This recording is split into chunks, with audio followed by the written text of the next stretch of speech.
Et voilà, et ça va partir, je pense.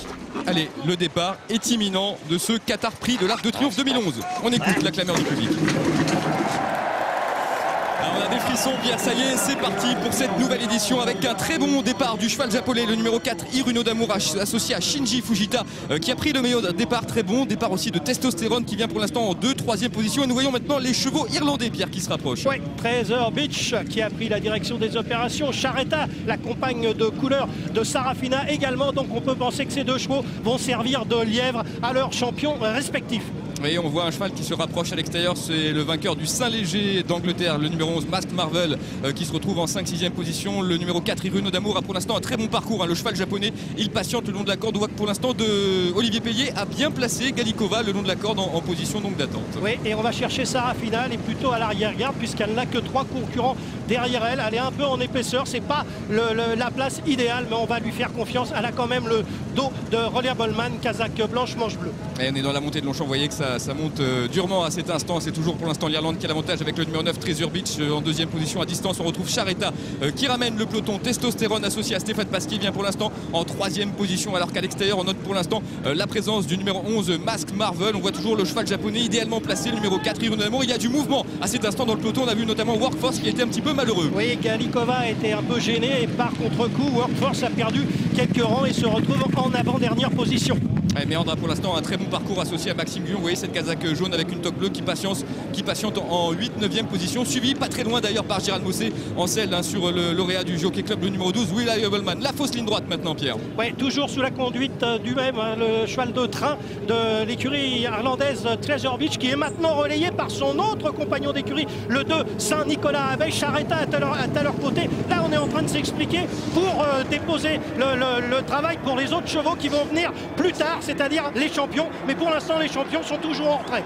Allez, la dernière ligne droite, 500 mètres à parcourir, c'est pour l'instant Charetta qui a l'avantage avec sa extérieure. Méandre qui est maintenant lancé par Maxime Guyon. Attention aussi à Sarafina qui est lancé par Christophe Lemaire et qui va sans doute finir vite, avec aussi la jument qui nous vient d'Allemagne, c'est le numéro 15 Dendream qui prend le meilleur, Pierre. Dendream qui est en train de s'envoler, Vincent à 200 mètres de l'arrivée. Sarafina et Méandre tentent de progresser à l'extérieur, mais ils ne pourront pas rejoindre Dendream qui s'impose très facilement. Charetta va rester 2e devant Snow Ferry, la 4e place pour So You Think et la 5e place peut-être pour Méandre. Eh bien, cette Dendream, une pouliche de 3 ans qui nous vient d'Allemagne, a déposé littéralement ses adversaires. Ils n'ont eu pas l'ombre d'une chance dès la mi-ligne droite. Dendream avec course gagnée. Et ça, c'est quand même une grosse surprise. Le record de la course serait battu. C'est pas étonnant parce qu'ils n'ont pas amusé le terrain, les Irlandais, avec Charetta qui les a longtemps accompagnés. 2-24-49, Ah ouais, c'est pas étonnant. Mais Dieu que cette Dendream nous a impressionnés, parce qu'à mi-ligne droite, il n'y avait plus qu'elle au monde. Je vais demander une réaction rapide à Dominique Boeuf sur cette victoire de l'Allemande. On avait dit l'Allemagne n'avait triomphé qu'une seule fois, c'était avec Star Rapide en 75. Quelle impression laissée par cette jument.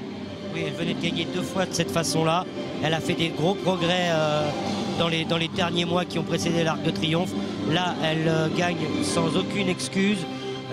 Tout le monde a fait sa course et en plus, elle barre le record de la piste.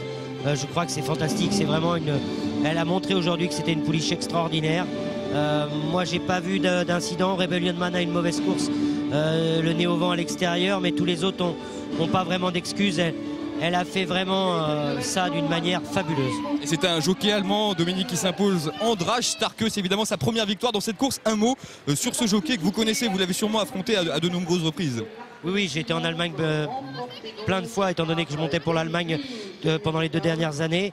C'est un très très grand jockey, il a tout gagné dans son pays. Il a gagné aussi à Dubaï, en Angleterre, il a gagné partout. Il lui manquait une course comme ça à son palmarès. Je pense qu'il va être très très heureux. Et on voit le cheval qui a progressé le long de la corde. Il a eu le meilleur des parcours, Dominique. Oui. Elle a eu le meilleur des parcours. Ah oui, elle s'est retrouvée derrière Charetta. Charetta est seconde. C'était un super lièvre, un super leader. On n'a pas vu grand monde revenir de l'arrière, à part Sarafina et So You Think. Mais franchement, elle le fait d'une façon éblouissante.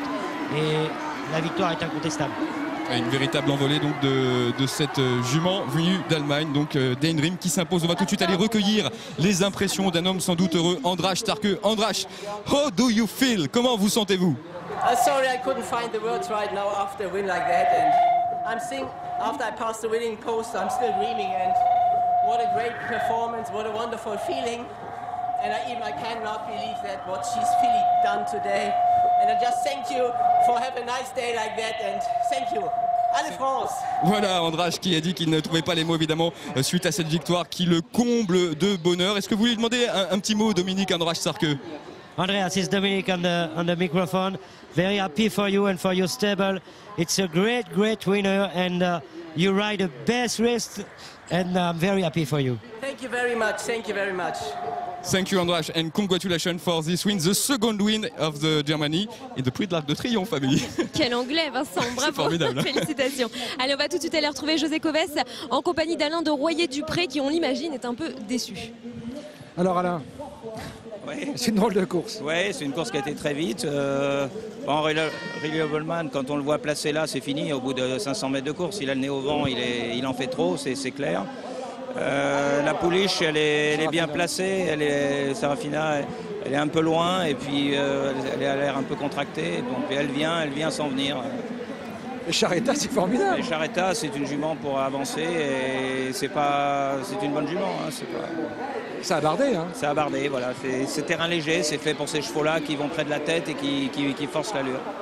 Un peu déçu? Non, parce que je pense que le gagnant, il n'est pas approchable. Hein. Il avait gagné à Baden-Baden de la mi-ligne droite et il répète ce qu'il a fait la dernière fois. Merci. Merci José, merci beaucoup Alain de Royer-Dupré de jouer le jeu, hein, de réagir après donc on peut le dire, peut-être contre-performance de ces deux pensionnaires, mais en revanche la très belle performance de Charretta. C'était la pensionnaire d'Alain de Royer-Dupré qu'on attendait le moins, mais pourtant elle termine à l'arrivée, Dominique. Comme quoi il y a toujours des surprises dans cette course. Oui, il y a toujours des surprises. C'est quand même une troisième de Prix Vermeil. Elle a eu une course limpide parce que tout en faisant du train, elle avait un leader pour lui emmener sa course. Il y a des chevaux qui se montent différemment et là aujourd'hui le train avec le record de la piste montre qu'ils ont usé les chevaux qui ont des pointes de vitesse. Donc c'est tous les chevaux qui ont de l'action et qui vont un peu tout le temps, qui n'ont pas de changement de vitesse, qui sont à l'arrivée. Les chevaux à pointe de vitesse ont été usés par le rythme infernal de la course.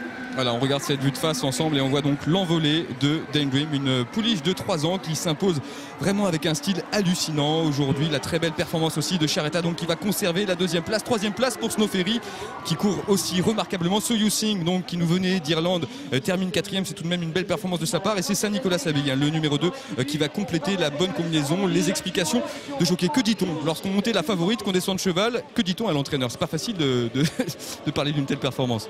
Oui, mais ça fait complètement partie de notre métier. Il faut être assez intelligent et lucide pour analyser une défaite comme une victoire. Et en règle générale, Christophe Patrice Lemaire, pour ça, est un garçon très intelligent. Et il a dû dire ce que Alain de Royer-Dupré a dit aussi et ce que je viens de vous dire. Voilà, les chevaux à pointe de vitesse ont été usés par le rythme infernal de la course. En revanche, Thierry Jarnet doit être ravi de la deuxième place de Charretta. On va tout de suite aller recueillir ses impressions avec vous, José. Thierry, bravo, c'est formidable ce qu'elle a fait. C'est une chic pouliche. Tout l'entourage du prince m'avait donné grande confiance sur cette pouliche. Il pensait à un très bon comportement de sa part parce qu'elle avait 2 rôles, déjà monter sa course et puis éventuellement donner un petit coup de main à sa compagne d'écurie. C'est ce qu'elle a fait, elle a bien tenu sa partie, elle est vraiment bonne seconde. Le gagnant vraiment au-dessus de la mêlée, mais elle a vraiment bien tenu sa partie, c'est une 3 ans et c'est formidable. Merci. Allez, on va tout de suite aller retrouver Boris Dio qui est en compagnie de Nelson Montfort. Oui, eh bien écoutez, cette fois-ci c'est le charmant sourire d'Olivia qui nous a rejoint. Alors écoutez, je suis sûr Olivia que vous brûlez de poser une question à notre ami Boris Dio qui est un petit peu déçu parce qu'il n'avait pas le vainqueur.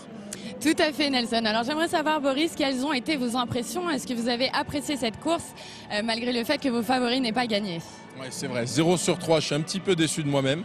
Mais non, je suis très content, c'était une réussite. Le suspense était là et c'est pour ça que j'ai joué avant tout. Merci Boris. Boris, quand nous retrouvons-vous sur les parquets, puisque c'est aussi ce qui intéresse nos téléspectateurs de sport cet après-midi sur France 3. Oui, bien sûr, à cause du lockout américain, je vais pouvoir évoluer en France, donc je serai sur les parquets tous les vendredis avec les GSA Bordeaux. C'est noté, vive l'équipe de France de basket, en dehors de cet après-midi magnifique que nous vivons ici à Longchamp. Merci Nelson et Bordeaux qui vient d'ailleurs de s'imposer. La réaction à chaud de Christophe Lemaire avec José. Christophe qui doit être un peu déçu, évidemment, José. Christophe, qu'est-ce qui s'est passé? Je sais pas, j'ai pas vraiment d'explication. On a une bonne course. La jument était sur le mort, mais sans plus, tout au moins pas plus que d'habitude. Peut-être la chaleur, non? Et non, pas forcément. Je sais pas, peut-être un jour sans. J'ai pas d'explication là tout de suite, mais la jument en tout cas elle n'a pas mis la pointe de vitesse qu'on lui connaît pour finir, parce qu'au moins on aurait pu penser être deuxième, la gagnante semblait un peu au-dessus, mais au moins on pouvait largement avoir la deuxième place si elle avait accéléré comme elle sait le faire. Merci. Merci José. Pierre, quel goût vous laisse cette victoire de l'Allemande Daydream? J'ai l'impression d'avoir assisté à un arc au scénario totalement improbable. Parce que lorsque j'ai vu les Irlandais et Charretta qui essayaient de faire une course par relais afin d'aider leurs champions, Soyuzink et Sarafina, je me suis dit tous ces chevaux-là vont se mettre au pas à mi-ligne-droite. Il n'en a rien été puisque que ce soit Saint-Nicolas-Abbey, que ce soit Charretta, eh bien ils se retrouvent quand même à l'arrivée dans les 5 premiers. Et voir cette Allemande qui a déposé tout le monde, on ne s'y attendait vraiment pas. Alors c'est vrai qu'elle venait de gagner le Grand Prix de Baden-Baden. C'est vrai que le Grand Prix de Baden-Baden a souvent donné des chevaux à l'arrivée du prix de l'Arc de Triomphe, mais de là à penser que Dendream allait s'envoler de la sorte, il n'y avait qu'un pas très très grand à franchir et que je ne pouvais pas franchir. Et je dois avouer que j'ai été impressionné par Dendream, mais j'ai été très très déçu par les chevaux que l'on attendait. Et voilà le retour victorieux d'András Starke qui est bien sûr acclamé par tout le public. On parlait tout à l'heure des Britanniques qui viennent en nombre évidemment chaque année, des Japonais qui étaient là en nombre, mais il y a aussi des Allemands qui viennent toujours à Longchamp pour assister à cette très grande course. Évidemment András Starke est salué comme il se doit. Un petit mot Pierre sur la performance des Français. Attends, on me dit juste un instant qu'on a Freddy, la réaction de Freddy qui va nous parler donc de Galikova. Qu'est-ce qui s'est passé, Freddy? Qu'est-ce que tu as dit, Olivier? Rien, je pense que la jument était un peu passée aujourd'hui. Je pense que le vermeil, quand même, elle avait dans les jambes, elle avait l'air bien. Comme les pouliches, en fin d'année, elle avait son poil qui était un peu, le poil d'hiver qui était un peu passé, qui était arrivé. Peut-être un petit peu moins bien, elle le fait pas voir, mais il faut peu de choses pour changer. Elle parle pas, hein. Pour quelques longueurs, il faut peu de choses. Hein. Oui, jamais aucune émotion, hein. Non, non, dès le départ, j'ai senti qu'elle n'est pas bien partie. Et puis après, bon, elle allait bien, elle a eu un bon parcours, mais pas tranchante. Merci, merci Freddy. Changement de discipline demain sur France 3 dès 13h45 comme chaque jour puisqu'on